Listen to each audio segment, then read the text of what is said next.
Hey everyone, my name is Himani. I am from Arav Academy of class 10th. So today we are discuss about ethnic composition in Sri Lanka. So first, Sri Lanka में दो communities रहती थी, एक सिंहाला और Tamils. दो communities रहती थी, वो थी सिंहाला और तमिल्स। और जो तमिल्स थे श्रीलंका में वो थे 74% और तमिल्स थे 18%। तो तमिल्स भी जो थे वो दो टाइप्स के तमिल्स थे, एक थे श्रीलंकन तमिल्स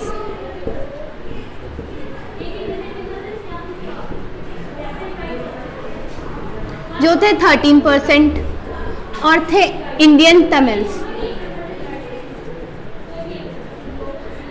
जो थे 5%। जो श्रीलंकन तमिल्स थे इंडियन तमिल्स में, इनमें डिफरेंस क्या था? जो श्रीलंकन तमिल्स थे हमारे, वो श्रीलंका के ही मेंबर्स थे, वो श्रीलंका में ही बोर्न हुए थे। जो उनके पेरेंट्स वगैरह, उनके सारी जो कम्युनिटी थी वो श्रीलंका में ही बोर्न हुई थी। लेकिन क्या डिफरेंस था? वो तमिल बोलते थे, बाकी वो श्रीलंका में रहते थे और सिर्फ तमिल बोलते थे। जो इंडियन तमिल्स थे वो श्रीलंका में आए थे प्लांटेशन वर्क के लिए, फॉर प्लांटेशन वर्क। वो श्रीलंका में आए थे एम्प्लॉयमेंट के लिए। और अगर on the basis of language,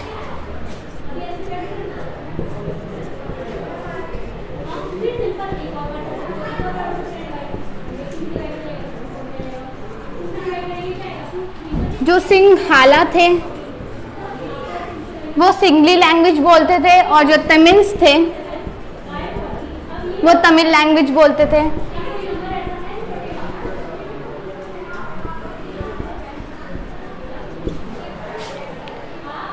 और अगर हम इनके on the basis of religious पे देखें, रिलीजियस की बेसिस पे जो सिंहाला थे वो बुद्धिस्ट कम्युनिटी के थे और जो तमिल्स थे वो बौद्ध, हिंदू और मुस्लिम।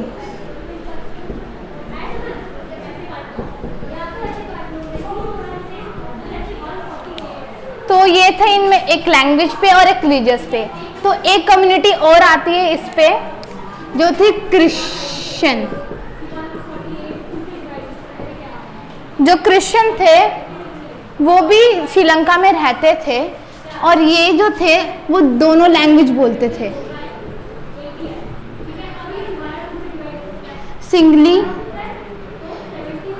और तमिल, दोनों लैंग्वेज बोलते थे ये। तो ये थे हमारी एथनिक कंपोजिशन श्रीलंका की बेसिक। अब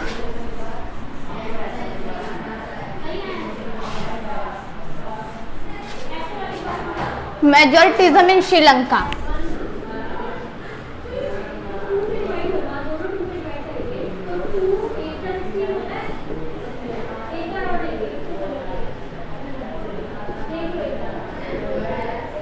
तो इधर मेजॉरिटिज्म इन श्रीलंका, जो मेजॉरिटी का मीनिंग है, मेजॉरिटी का मीनिंग ये है कि जो मेजॉरिटी में लोग थे वो माइनॉरिटी पे प्रेशर करते थे कि वो उनके रूल्स से चलें। जो माइनॉरिटी में जो लोग थे, माइनॉरिटी में कौन थे? सिंहाला माइनॉरिटी में थे। जो सिंहाला थे वो तमिल्स के रूल्स को, उनके मतलब उनकी कोई भी ओपिनियन को नहीं मानते थे, कोई भी ओपिनियन नहीं सुनते थे। तो हम फिर श्रीलंका पे आते हैं। श्रीलंका की इंडिपेंडेंस हुई थी 1948 में। 1948 में श्रीलंका इंडिपेंडेंट कर गया था।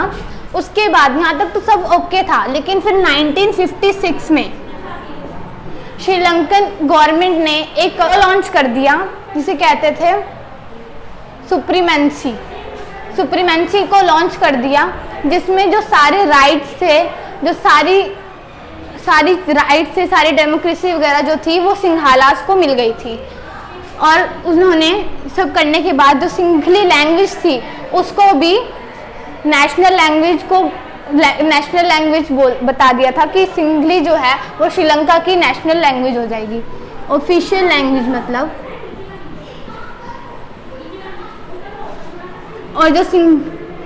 और फिर जो उनके रूल जो सिंघाला थे वो भी एक रिलीजियस पे करते थे, जो उनका रिलीजियस था वो बुद्धिस्ट था, उन्होंने बुद्धिस्ट को भी फेवरेटिज्म दे दिया।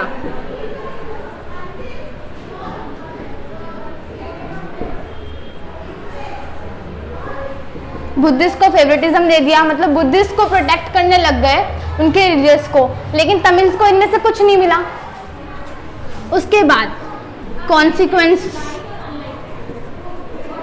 जब तमिल्स को कुछ नहीं मिलेगा, उनको कोई भी राइट नहीं मिलेगा, सारी चीज़ मेजॉरिटी में होगी, माइनॉरिटी वालों को कुछ नहीं मिलेगा, तो माइनॉरिटी वाले तो अपनी आवाज़ उठाएंगी। वैसे ही तमिल्स ने क्या, तमिल्स ने श्रीलंकन गवर्नमेंट को कहा कि हमें इक्वल राइट्स चाहिए फंडामेंटल, और हमें इक्वल जॉब अपॉर्चुनिटीज़ चाहिए जो सिंहालास को मिलेंगी, लेकिन उन्होंने ये भी नहीं किया। तो तमिल्स ने क्या करा, तमिल्स ने कह दिया कि हमें एक लैंड चाहिए। तमिल्स ने कहा कि हमें एक लैंड चाहिए जहाँ पर मेजॉरिटी वाले जो तमिल्स थे वो ही रहेंगे और उनका अलग से एक पार्टिकुलर देश होगा। उसके बाद ये बात बोलने के बाद लेकिन श्रीलंकन गवर्नमेंट्स ने फिर उनको फिर से वही किया जो करना था। तमिल्स श्रीलंका को सारी पावर्स दी थी, लेकिन तमिल्स को ये भी नहीं दिया। तो तमिल्स को क्या लगा कि उन्हें तो कुछ मिलेगा ही नहीं, लेकिन उन्हें भी तो अपनी नीड्स पूरी करनी थी। तो तमिल्स ने क्या किया, तमिल्स ने अपनी पॉलिटिकल पार्टी बनाई जिसका नाम था लिट्टे। लिट्टे मीन्स लिबरेशन ऑफ टाइगर